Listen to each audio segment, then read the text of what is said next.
ราบสวัสดีพ่อแม่พี่น้องทุกท่านนะคะ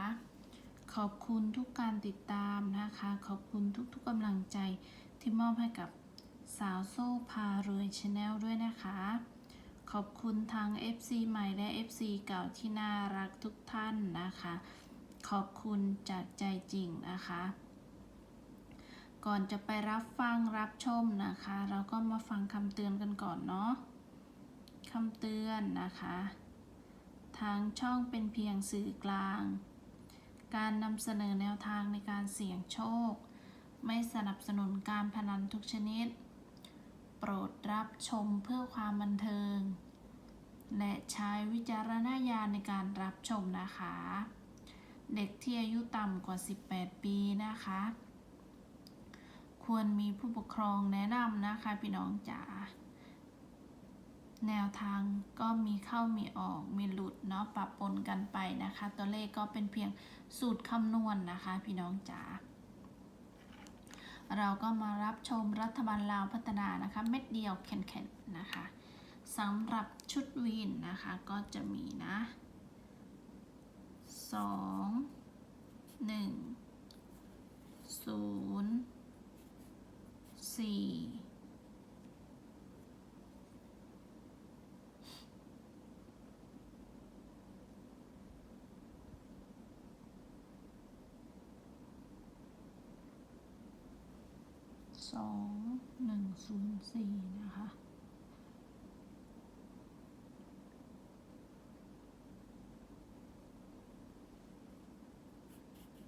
3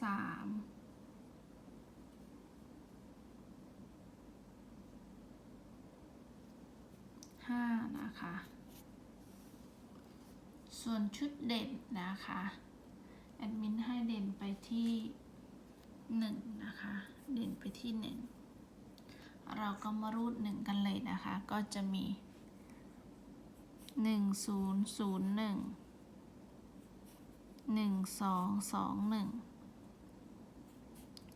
1331 1441 11ลืมพี่น้อง11นะคะพดโพดอกพี่น้อง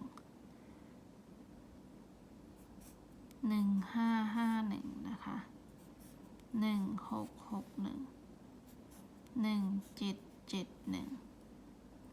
1881 1991นะคะตัวที่แอดมินชอบนะคะ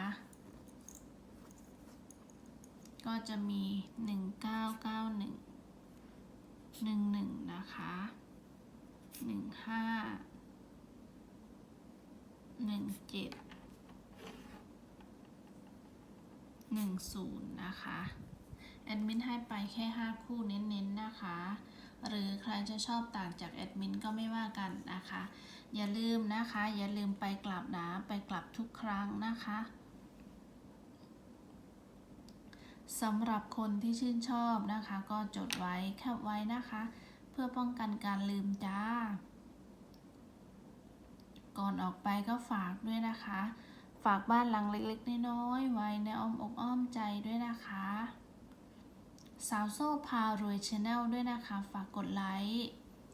กดติดตามกดกระดิ่งกดแชร์ให้ด้วยนะคะเพื่อจะได้ไม่พลาดคลิปใหม่ๆของแอดมินนะคะขอให้ทุกท่านโชคดีนะคะสุขภาพร่างกายแข็งแรงโดยเฮงๆกันทุกวันทุกคนนะคะสำหรับวันนี้แอดมินขอตัวลาไปก่อนนะคะกราบสวัสดีจ้า